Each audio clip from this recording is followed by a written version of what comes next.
maintenant, mon ami José Garcia, on va voir un petit extrait d'un film où vous jouez qui s'appelle 5 minutes de détente et qui sort le 14 avril. C'est ça. Hein, alors vous allez voir, vous allez dire Magnéto et ça va démarrer. Dites Magnéto. Allez, Magnéto. Aidez-moi, aidez-moi, aidez-moi. Légitime défense? Légitime défense. Voilà, ça s'appelle 5 minutes de détente. Et ça sort le 14 avril. Donc c'est un film de Thomas Romero. Qui c'est ce Thomas Romero? Alors Thomas Romero, c'est un réalisateur, c'est son premier film. Ouais. Il a mis pas mal d'années parce qu'avant il faisait plein de choses Il a différentes. fait des courts-métrages, choses comme ça? Ouais. Mais bon, bah, et puis voilà, donc c'est le premier film. On l'a tourné dans la région de... On l'a tourné au Canada, en tout cas à Québec. Et avec mon ami Richard Boringer qui nous a fait la... Et avec Suzanne Hanbé, qui c'est? Suzanne Hanbé, c'est une très jolie et belle actrice qui a avec des faux airs de Romy Schneider qui est... Il a l'œil allumé. Ah, oui, bah oui. Sur Boringer, rien, mais alors... Si, Boringer, je vous dire pourquoi, parce qu'il m'a fait il a fait ce film un petit peu pour qu'on travaille ensemble et je trouve que c'est une démarche... Il fait beaucoup de premiers films, hein, Richard. On lui a dit, on lui a dit. Je trouve que c'est très très bien. Voilà, donc l'histoire, c'est un film, c'est marrant parce que c'est un peu intemporel. On ne sait pas très bien quand ça se passe. Hein. Il y a une phrase qui résume le film pour moi. C'est je viens de tuer. C'est vous qui dites ça dans le film. Je viens de tuer un type, mais c'est pas le bon. J'ai rencontré l'affaire de ma vie et elle est flic. J'avais tué un type avant, mais il est pas mort. Enfin bon, c'est vraiment c'est un peu comme After Hour, le film de Scorsese. Vous êtes bon comédien, vous, alors. C'est dingue. Ah non, je me donne un mal de chien. Non, vous interprétez ça, moi. Je comprends pas que le mec ait pas pensé à vous pour à la place de José Garcia. Non, Thierry, vous êtes dur. non, attendez, refaites-moi la phrase là, parce que c'est pas bien. Non, mettez-y de la mais je la connais pas par cœur. Faut taper du talon juste avant. Allez-y. On va le mettre en scène un peu, Ardisson, parce que c'est pas possible ça. Alors, l'affaire de ma vie. J'ai rencontré l'affaire de ma vie et elle est flic. Dites-moi ça. Le texte. J'ai rencontré l'affaire de ma vie et elle est flic. J'ai rencontré l'affaire de ma vie et elle est flic. Ça marche pas. Ça marche pas du tout. Ça marche pas. Alors, vous êtes mauvais, hein. Très bon comédien. Faut bien qu'il y ait un petit peu de tout. Bon, si vous voyez un spectacle de Laurent Ruquier dans votre ville, parce qu'il y en a, vous allez siffler. Et il y a une phrase quand même, c'est à la fin, c'est le... Attention, il y a une phrase à la fin. Ah, mais je le dis pas, non, mais c'est vraiment... Ah, il en veut. Allez, vas-y, crache à la phrase. Allez, allez. Non, je ne la dirai pas, non. Ça suffit, là. On encourage Thierry Ardisson pour qu'il donne la phrase. Allez. La phrase. Non, la phrase, c'est « il n'y a que l'amour qui sauve ». Il n'y a que l'amour qui sauve. Alors ça, vous le dites bien. Il n'y a que l'amour qui sauve. Mon Lolo. Bon, allez, c'est la cage aux folles ici. Non, vous êtes excellent, hein, vous avez bien fait de laisser tomber la télé, là. Oh, bah, je n'ai jamais laissé tomber. Disons que je suis passé à mes premiers amours qui étaient plutôt le cinéma. Ça tombe bien que vous soyez excellent. Imaginez, il se tourne vers vous. Vous êtes vraiment à chier. Très bien, merci Laurent. J'accueille José Garcia et Costa Gavras.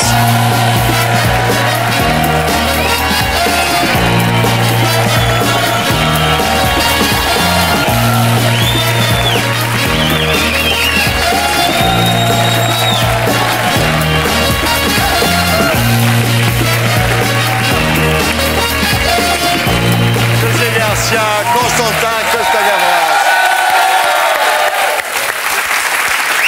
Bonsoir. Ça va? Ça tourne, on va plus finir. En tous les cas, le chauffeur de salle est bon. Le chauffeur est excellent. Très bon. Attention là, mes enfants. Hein. Vous avez un spécialiste, là, non, vraiment, hein, là, un accueil extraordinaire. Un très bon chauffeur de salle et un public exceptionnel.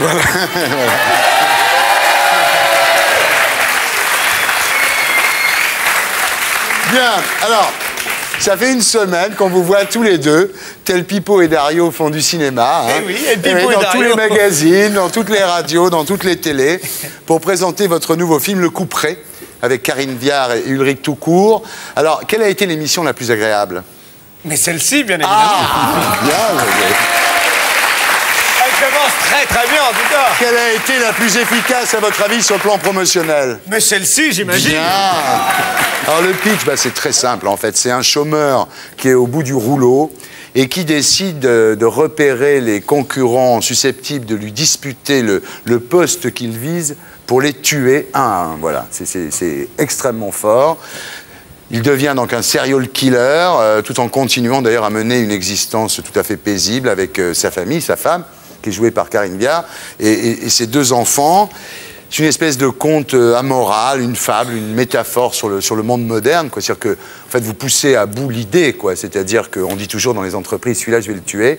Sauf que là, il tue vraiment, quoi. En fait, c'est ça l'histoire, quoi. C'est l'ultralibéralisme dans toute sa splendeur, hein, c'est ça. Mais c'est vraiment fort, c'est vrai. Il est bon, hein, Garcia? Très bon. Hein? Très bon, il est excellent. Vous en avez eu des bons acteurs dans votre vie, quand même. Oui, hein? c'est vrai, c'est vrai. Vous n'êtes pas déçu, ça va? Vous êtes content? Ça va, il est content? Alors, on va voir à quoi ça ressemble. Vous allez regarder tous les deux votre caméra et vous allez dire Magnéto Serge. Ça, sûrement pas, on va pas t'aider sur ce coup-là. Ouais. On va falloir se débrouiller un petit peu. Serge, tu t'en occupes, tu les prends en main, il y a de la rébellion là. Oui, non, on va pas se laisser faire comme ça va être beaucoup plus dur. Serge, tu t'en occupes? C'est jamais arrivé, ça partira pas. Non. Non? C'est jamais arrivé. Eh bien, Serge, on a toute notre nuit.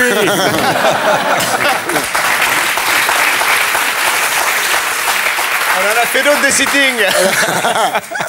C'est la première fois que des invités veulent pas dire Magnéto Serge. Bah, déjà, on ne connaît pas ce monsieur, donc il faut savoir qui. Puis un gars qui porte un nom de film célèbre, moi, je ne parle pas.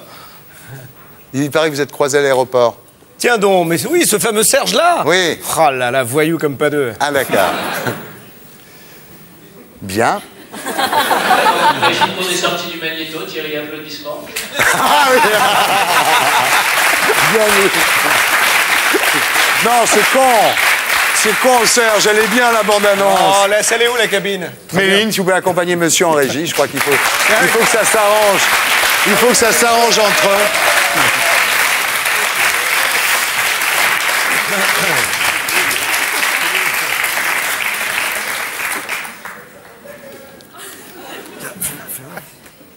Comment ça se passe? Vous vous ennuyez pas avec lui? Ça va, là, il est plutôt...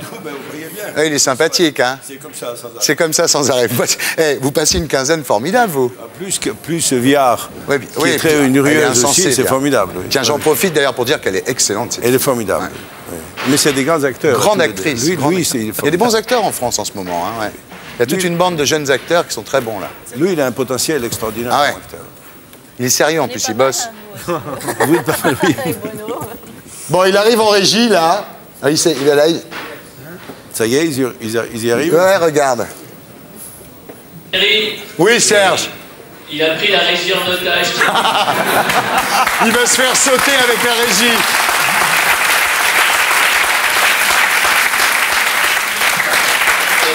Il s'en fout. Oh, il a lancé le magnéto, génial. Vous êtes un pilier ici. On est trois, moi je suis le plus ancien, donc le premier à gicler forcément. Oui, mais vous avez l'expérience. Et c'est moi qui coûte le plus cher. Seulement j'ai un plan, si je perds mon boulot, je monte au bureau, je me tire une prune dans le citron devant eux. Devant eux. Et pourquoi vous tirez pas une prune dans le citron d'un des deux autres? Préventivement. Préventivement.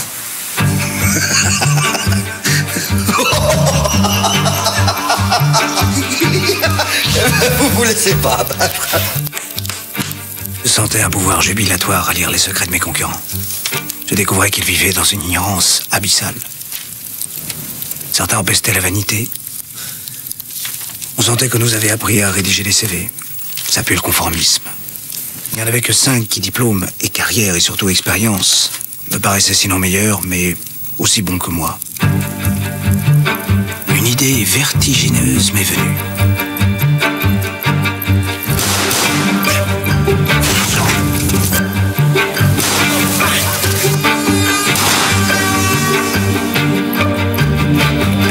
Voilà le coup près de Costa Gavras, avec José Garcia, Karine Viard, Olivier Gourmet et Ulrich Toucourt. Voilà. Alors, Costa Gavras, après Z, L'aveu, État de siège, Missing, Amen et plein d'autres, vous êtes toujours finalement dans un cinéma militant, quoi. Vos films veulent dire quelque chose. Je pense que beaucoup de cinéastes nous sommes inspirés de ce qui se passe dans notre société. Alors là, j'ai découvert cette histoire qui me permettait de parler de ce qui se passe aujourd'hui dans notre société. Et il est évident que ce que fait José, c'est-à-dire toute cette furie, ça, c'est vraiment une exagération. Ce qui est vrai, c'est ce qui se passe à côté. Parce que notre société commence à vivre ce que l'Amérique avait commencé à vivre il y a une vingtaine, une trentaine d'années, c'est-à-dire le libéralisme dont vous parliez tout à l'heure, dont je parle aussi, l'ultralibéralisme, c'est terrible, ouais. Oublie un peu l'homme et il met en avant l'économie à la place de l'homme. Et l'homme vient après. Oui, c'est même pas l'économie, c'est la finance. C'est-à-dire que c'est même plus une dimension économique. C'est-à-dire que c'est les actionnaires qui dirigent les sociétés, c'est les retraités qui sont en Floride, les fonds de pension. Et finalement, pour les satisfaire, on délocalise et c'est ce qui arrive au personnage qui est joué par José, quoi, qui est un mec qui est bon. C'est pas un loser, c'est pas un raté, c'est un type qui est très haut dans la société. C'est pas un moment où on le vire, quoi. Il est excellent dans son boulot, il est très bon père de famille, c'est un mec formidable. Ouais. Et puis, à un moment donné, il déjante un peu parce qu'il dit, voilà, je ne peux pas avoir mon travail. Et il fait sa guerre. Il le fait pour sa famille. Pour sa famille et pour sa vie, pour sa normalité. Parce qu'il est comme beaucoup de gens qui ont organisé leur vie autour d'un salaire. Et le jour où ce salaire se perd, tout commence à se défaire. Et il paye sa maison à tempérament, donc il risque de la perdre. Il a encore pour 10 ans, la maison. Exactement. Donc, dans quelques mois, il risque de ne plus pouvoir la payer et la perdre complètement. Il n'a plus les mêmes moyens pour vivre tous les jours. Il ne peut pas manger du steak tous les jours. Il mange des patates. Il bouffe des pâtes, Voilà, des pâtes, et ainsi de suite. Et la famille commence à se défaire aussi en même temps. Bravo, José. Merci. Alors, votre légende que nous avions commencé à établir ici quand vous êtes venu, finalement, aujourd'hui, c'est devenu une partie de l'histoire du cinéma. Parce que j'avais commencé à raconter un peu votre vie, et puis là, je vois que maintenant, les télés l'étalent toute la journée. Vos parents, gens de maison, votre BEP raté, l'armée à 17 ans et demi, les galères, 12 ans avant, parce que nous, on l'a connu à NPA. Avant NPA, il a quand même fait 12 ans de petites compagnies théâtrales et... Ah ben ça c'était le bon côté. Ouais. C'est la légende de José Garcia. Et puis le succès populaire comique avec La vérité si je mens et Jet Set. Et puis le grand film. Voilà, le grand film, ça c'est du pot. Parce que tous les comiques, tous les gens comme ça un peu, on leur dit toujours quand est-ce que tu vas faire ton Ciao Pantin. C'est Michael Youn, on lui rabat les oreilles avec ça. La chance que vous avez eue, c'est de faire finalement un personnage sérieux avec un réalisateur classe, quoi. Ouais, ça c'est le sublime cadeau. Oui. Ça c'est extraordinaire. Oui. Il y avait eu le film de Philippe Arel, Extension du domaine de la lutte, où déjà il y avait ça en filigrane, quoi. Oui. Alors c'est vrai que les comiques, on attend toujours qu'ils fassent leur grand film sérieux. Mais toi aussi, tu le feras un jour, j'espère. Il y a d'abord tué José Garcia pour y arriver. Moi ça y est. Il y a eu Coluche avec Ciao Pantin, il y a eu Bourvil, il y a eu Fernandel, il y a eu Rému. Enfin, il y a eu plein d'acteurs comiques qui un jour sont passés dans le film sérieux. Et finalement, ils font les meilleurs drames, les comiques, non ? C'est vrai, parce qu'ils ont un certain rythme. Ils ont d'abord une sympathie formidable, la sympathie du public, qui est très important. Mais aussi, je pense qu'ils ont le rythme que beaucoup d'autres acteurs n'ont pas vraiment. Parce que le comique demande un travail énorme. C'est le genre le plus difficile, quand même. Oui, c'est vrai. Alors vous travaillez comme un fou, non ? Vous prenez ça très au sérieux, hein ? Ah oui, bien sûr. Oui, Est-ce que vous prenez pas ça un peu trop au sérieux ? Parce que des fois, je me dis, quand je vous vois, bon, vous êtes excellent, mais je me dis, il manque peut-être un peu de légèreté, des fois. Parce que vous êtes quand même genre... Je parle dans la vie, je parle pas à l'écran. Non, mais c'est possible, oui. Mais de toute façon, vous savez, je crois que c'est le travail, c'est de faire les choses sérieusement, mais aussi avec un petit peu de légèreté. Donc il y a des moments, il faut. Mais vous savez, à chaque fois qu'on a un film qui sort, c'est vrai que vous essayez des trucs dedans, et quelquefois. Vous prenez des gros taquets, quoi, et ça se voit vous êtes devant tout le monde, de toute façon ça se voit. Hein. Moi, je sais que quand je suis avec d'autres acteurs, surtout en comédie, on commence, on s'assoit, on regarde les gens, on s'installe, et puis on descend, et puis au bout d'un moment, on se crispe la tête sous le truc et on voit jamais personne. Donc c'est très délicat, J'imagine que tous mes confrères vous ont demandé si vous tueriez pour prendre la place d'un acteur. Et vous avez dû répondre, pour jouer, il faut être deux, et moi ce que j'aime, c'est le partage, non ? Oui, voilà, voilà. Vous avez lu pas mal de trucs, là, dernièrement. C'est pas ça, c'est que bon, c'est ce que j'aurais répondu aussi. Oui, voilà, un truc classique. C'est bien. Vous avez des réponses comme ça, vous faites d'émission en émission ? D'émission en émission, non, mais c'est vrai qu'au bout d'un moment, quand on a fait la promo province et tout ça, il y a aussi en tout cas, une façon d'agencer les phrases qui vient généralement dans le bon sens, dans le même sens. Et ça devient casse-couille au bout d'un moment, non ? Ça devient pas casse-couille parce qu'en fait, les gens découvrent à chaque fois, ils vous posent la question, ils ont l'impression de la poser pour la première fois. Ah ben c'est ça. Donc il faut leur répondre comme pour la première fois. Quel comédien, d'accord. Ah bah oui, c'est mon boulot. Oui, c'est vrai en même temps. Bon, financièrement, ça va ? Oh, super bien. J'ai vu que vous étiez le 9e revenu du cinéma français. Eh oui, il m'en reste encore 8 à tuer. Mais ça va venir. M'accroche. Alors devant lui, voilà, il y a Jean Reno, Depardieu, Michael Youn, Christian Clavier, Gérard Jugnot, Thierry Lhermitte, Daniel Auteuil, Catherine Deneuve, voilà. Oui. Je suis ex-aequo avec Isabelle Huppert. Ouais. Puis il y en a qui sont pas jeunes maintenant. Hein. Oui, non, mais bon. Tu n'as pas besoin de les tuer en même temps. En même temps, c'est des gars établis. Non, non, mais il y a des jeunes gars qui sont arrivés devant, comme ça, bien. Qui ont doublé dans le virage. Ouais. Ça, c'est pas bien.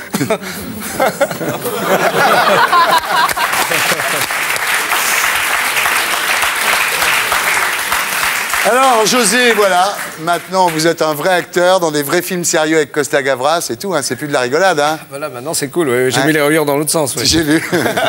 Et on va faire une interview grand acteur.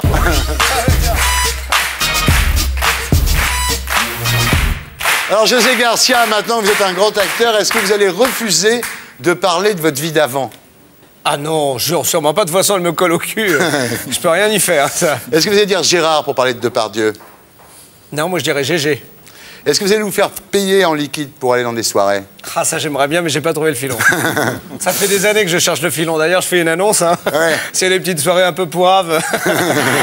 Casqué en mallette de cash, je suis partant. Avec un portable. Est-ce que vous allez refuser de parler de votre vie privée parce que tu comprends, c'est privé, quoi? Oui, oui, la vie privée, c'est privé. Ouais, ben oui, c'est bien ce que je dis. Donc, oui. voilà. Est-ce que vous allez commencer toutes vos phrases par personnellement ce que j'aime dans le cinéma? Ah non, ça je ne pourrais jamais. Alors ça c'est une phrase avec Poulvord, on s'est toujours marré en disant, il y a une phrase qui surtout au César, qui peut vraiment vous mettre dans le mur, c'est le cinéma, c'est et juste derrière, va t'écraser tranquillement. C'est vrai. C'est super dur, non, non. Et puis moi, de toute façon, en 5 minutes, j'ai toujours une photo de moi bien en grosse, donc. Oui, c'est vrai en même temps. Je suis à l'abri de tout ça. Il y a des archives sur vous. Voilà. Est-ce que vous allez porter des lunettes noires la nuit? Ah, si je suis bourré, il n'y a aucune raison que je ne mette pas, bien évidemment. Et des chapeaux de mes mères. Est-ce que vous allez vous faire offrir tous vos vêtements maintenant que vous êtes un grand acteur? J'adorerais, mais là aussi, je n'ai pas encore le bon filon. D'accord. Non. Vous avez quitté votre femme? Ah non. Ah non.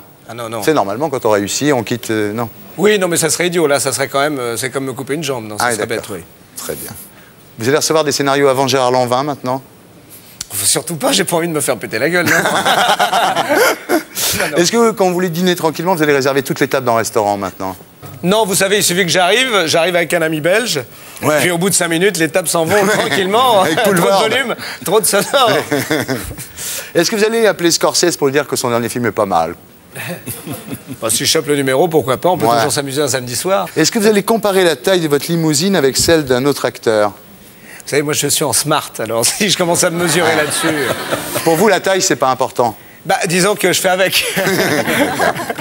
Vous allez exiger une doublure pour les scènes de nu? Ah non, je ne fais pas de scène de nu. Et puis, si je pouvais m'offrir une doublure, ça serait très drôle. Ouais. En parlant de ça... vraiment un mec collé, blond, généralement, ça serait très drôle, oui. Et à un moment, vous êtes torse nu dans le film? Ah oui, peut-être. Vous êtes baraqué, hein? Très, très haut. Hein? Baraqué, hein? Non, c'est que je suis en petit en densité, et c'est vrai que la caméra, ça grossit. Vous faites de la muscu? Un petit peu, oui. Ouais, ça se voit. Il m'arrive aussi d'aller dans des hammams.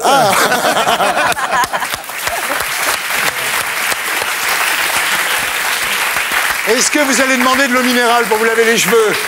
Ah non. De la bière, c'est très bon la levure. Ça se voit d'ailleurs. Oui, j'ai des cheveux sublimes. Est-ce que vous allez dire oui à des films sans lire le scénario, juste en lisant le chèque? Non, mais ça pourrait m'arriver. Si j'étais vraiment dans la panade, oui. Maintenant, vous êtes un grand acteur. Est-ce que vous allez refuser de revenir dans cette émission? Ah non, non, non, bah maintenant que je suis un grand acteur, je peux venir à souhait. Voilà. Je peux? Quand vous voulez. Eh ben, t'as pas fini de me voir. Voilà, le coup près. Avec José Garcia, Karine Viard, Olivier Gourmet et Ulrich Toucourt. Et nous accueillons José Garcia et Patrick Balkany. Alors, José Garcia, bonsoir. Bonsoir. D'abord, vous qui avez commencé comme chauffeur de salle à nulle part ailleurs, est-ce que vous pourriez réveiller un peu ce public de merde?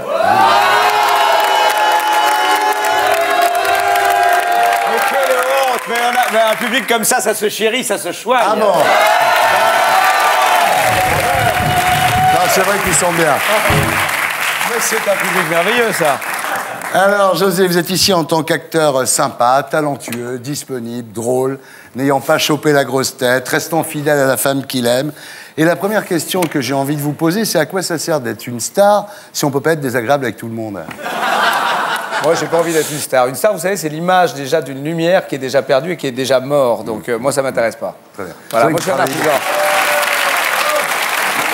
Alors, José, mercredi prochain sort Le Mac de Pascal Bourdiau avec Gilbert Melki, Carmen Mahora et Arsène Mosca. Ce film vous a valu dernièrement le prix d'interprétation au Festival de la comédie de l'Alpe d'Huez. Il marque votre retour au cinéma après 2 ans de pause. Le temps que les gens oublient Sa Majesté Mineure, le film de Jean-Jacques Hano. Ah, j'espère que non, j'espère qu'ils l'oublieront pas parce que moi ça a été un moment assez exceptionnel et même si c'était à refaire, je la referai demain. Ah ouais, vraiment. Alors après qu'on ait pris un taquet, ça c'est clair. Le taquet, si. Vous voulez que je dise Le Taquet, oui, c'est un film qui a coûté 30 millions d'euros, qui a fait 160 000 entrées, ce qui fait que pour qu'il soit rentable, il eût fallu que chaque spectateur paye sa place 187,50 €. Eh oui. Mais ça arrivera un jour. Vous inquiétez pas. Avec les lunettes 3D et tout, on y arrivera. En même temps, vous avez déclaré « Je suis toujours prêt à me louper ». Ah, mais c'est parce que notre métier, il est fait surtout de ratage. Ouais. Mais quand vous réussissez, attention, hein, ça vaut vraiment le coup. Alors, vous avez donc refusé les ch'tis, vous avez fait Sa Majesté Mineure. Non, je n'ai pas refusé les ch'tis, c'est simplement que je me suis arrêté après Sa Majesté Mineure parce que j'avais fait 6 films, et en tout, j'en avais fait 38 à la suite. Ah oui. Et qu'il y a un moment où on ne sait plus quoi faire. Ouais, Donc il y a un moment où je me suis arrêté. En fait, Dany m'a envoyé les chiffres. Sans lire le scénar, je l'ai eu au téléphone. Je lui ai dit, écoute, je m'arrête pendant 1 an. Ouais. En fait, j'ai enquillé sur 2 ans et demi pour vous dire que la fatigue. Alors 2 ans de pause pour faire des choix sélectifs.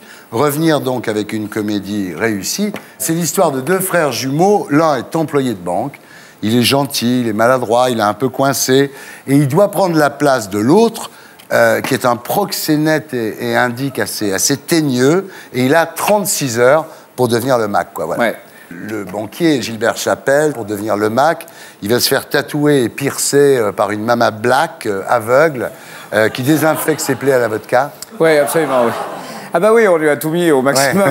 Il a 36 heures pour vraiment morfler, surtout. Il y a un truc qui est drôle, c'est quand il apprend à marcher comme un dur. Il y a un côté biscotte de la cage aux folles, quoi. C'est un vieux truc de comédie. Hein. On prend un individu qui n'a rien à faire dans un monde et on le jette dedans de plein fouet et puis on voit ce que ça fait. Alors, José, vous êtes ici également ce soir pour nous confirmer que, comme Patrick Balkany, vous aussi, vous avez couché avec Brigitte Bardot, mais pas celle des années 60, hein, celle de maintenant. Hein. Absolument. Moi, c'est comme ça, c'est courageux. J'aime bien déboucher dans les dernières années. Et voilà, on continue avec Shopping, la promo qui s'affiche.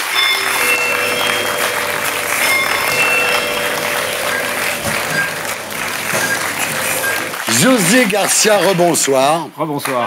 Alors, j'ai rigolé en préparant cette émission, en apprenant que, je ne sais pas si c'est vrai, mais quand vous étiez à l'armée, vous faisiez tout votre possible pour ne pas devenir sergent. Alors, j'étais sergent, je me suis fait dégrader. Ah bon, d'accord. Ouais, d'accord. Et j'ai également appris que votre prénom, José, venait de José Lito. Ah ouais. Qui connaît la voix d'or. Le petit chanteur. Ouais, tu connais José Lito? Bien sûr, tous les pédophiles connaissent José Lito. Oui. Et vous êtes peut-être José Lito? Eh oui, j'ai gardé la coupe, tout, j'ai tout. C'est magnifique, je trouve. Alors, ça fait 8 ans que vous n'êtes pas venu sur le plateau des Terriens. Ce que je regrette. J'avais dit un truc, une connerie, non? Non, c'est pas plus que d'habitude. Non, c'est vrai que je fais pas. Enfin, à chaque fois, je fais des films par 3, donc 1, 2, 3, puis ça tombe ou ça voilà, tombe on pas, est content en tous les cas que vous soyez là. Vous êtes toujours aussi drôle. Tellement drôle que quand vous pointez un enterrement. Tout le monde malgré moi, je suis drôle malgré moi. Oui, mais quand même. Alors, tout le monde est mort de rire. Vous étiez habillé en blanc, donc tout le monde connaît l'histoire, j'imagine. C'était l'enterrement de Philippe Gildas. Antoine Decaune vous a fait croire que l'épouse de Philippe Gildas, Maryse, voulait que tout le monde soit en blanc.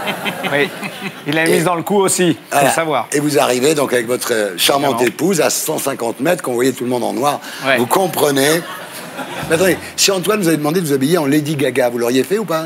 Non, là j'aurais senti le coup, mais... Il y avait déjà un buffet froid. Ouais. Non, ben voilà, non, mais il m'a encore chopé. Mais vous nous avez régalé. En même temps, c'est le plus bel hommage, voilà. Ouais, vraiment, ça a fait rire Philippe en plus. Philippe, si tu nous regardes. J'espère. Alors, quand Philippe Gildas nous a quittés, les Guignols ont disparu, Alain Chabat est dans le groupe TF1. Aujourd'hui, les jeunes regardent du porno gratuitement sur Internet. Où est passé l'Esprit Canal? Écoutez, l'Esprit Canal, je crois que c'est quelque chose qui s'est créé à un moment parce que c'était un vivier de gens qui se sont retrouvés au bon moment. Voilà, mais c'est comme le rock à une époque, voilà, et ce sont des époques complètement révolues. Voilà, il faut passer à autre chose. Et puis il faut essayer les deux camps. Je crois, mais je te jure qu'on t'écoute, nous. Ah ouais, moi je sais. Qu'est-ce qu'il vient de dire? Ouais.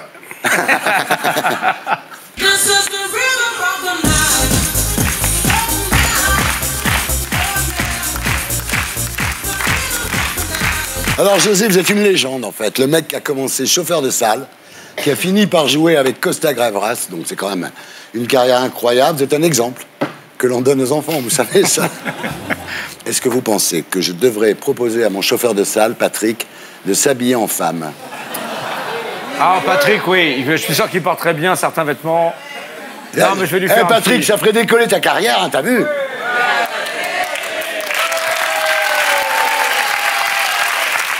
Alors, José, vous pouvez tout jouer. Vous pouvez tout jouer. Le problème, c'est que vous l'avez fait.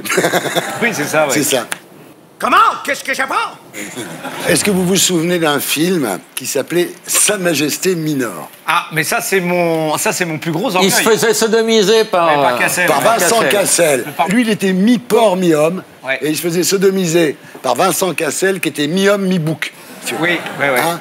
Ouais. Moi, j'ai envoyé un SMS quand j'ai vu le film à tout le monde, signé Jean-Jacques Hano, en disant « C'était une blague, revenez demain pour la vraie projo. » Un des meilleurs souvenirs de tournage. Ouais.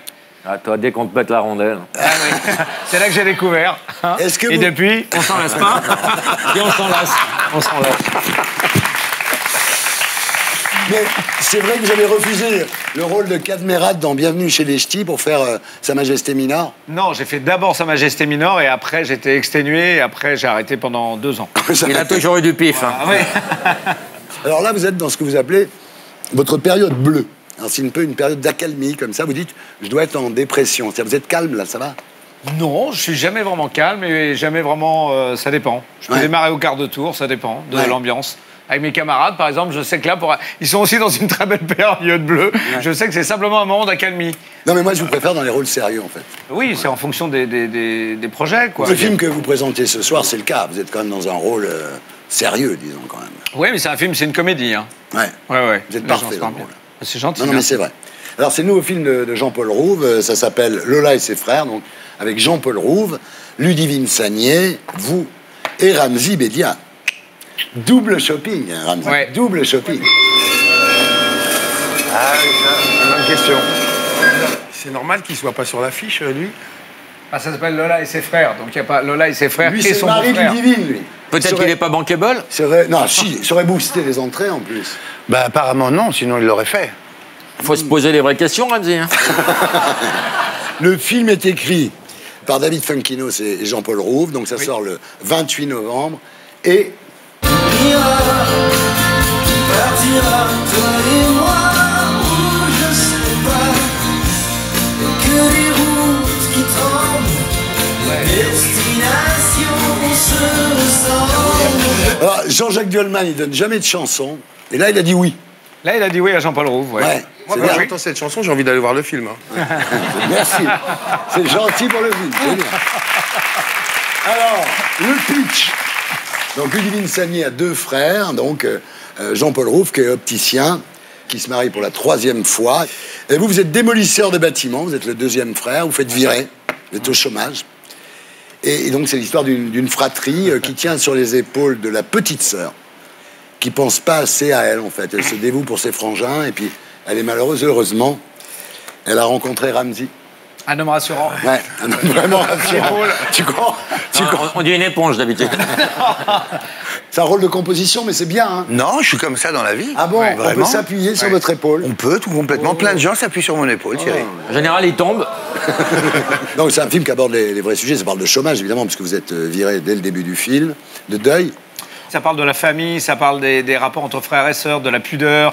De la solitude, du mensonge, de la lâcheté, de l'égoïsme. Mais c'est toujours pris sous le regard vraiment de l'humour, en fait. Ouais. C'est-à-dire, c'est parce qu'on est tout le temps sur l'humour que, voilà, les ça petits passe. moments. Ouais, c'est ça. Ouais. Il y a vraiment une grande complicité entre les acteurs, le réal, enfin...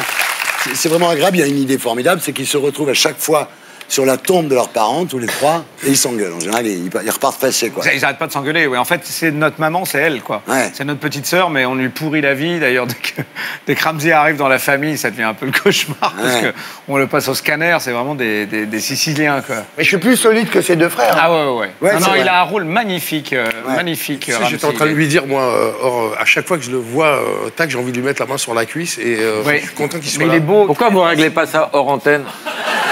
Mais c'est ce qu'on a fait, tu vas voir. Ça n'a pas résolu les choses. On va voir ça tout à l'heure. On n'a pas fait ça en France. Ce qui s'est passé à Cuba, c'est énorme. Non mais c'est vrai. Alors José, vous dites ce rôle est venu toquer à une porte que j'avais laissée fermée depuis l'enfance. J'ai dit ça, moi. Ouais, une super phrase. Le film, en fait, m'a plu d'abord parce qu'il était bourré d'humour, bourré d'humanité. Et puis, à un moment, je me suis fait un peu embarquer, ouais. Moi, j'ai vu le film. Et quand j'ai vu le film, je me suis dit, Sauté is back. Claude Sauté. Je crois que Rouve, il a un sens un peu à la Truffaut, à la Sauté, comme ça. Il a un sens du cinéma français de qualité. Bah, il a envie, en fait, de s'intéresser à l'âme humaine et aux sentiments, à la pudeur, à la tendresse. C'est toujours bourré d'humour. Ça rend humain, ce film. Tu trouves pas, Ramsey? Je suis d'accord, Jean-Paul, c'est d'une douceur de tourner avec Jean-Paul. Il est génial, hein. Il est tellement bienveillant. Franchement, il assure, hein. Je crois qu'on est en train de reculer pour mieux sauter avec... Bravo. Avec Rouve. Et pour être sûr de ne rien rater de Inarditube, abonnez-vous et mettez un pouce bleu.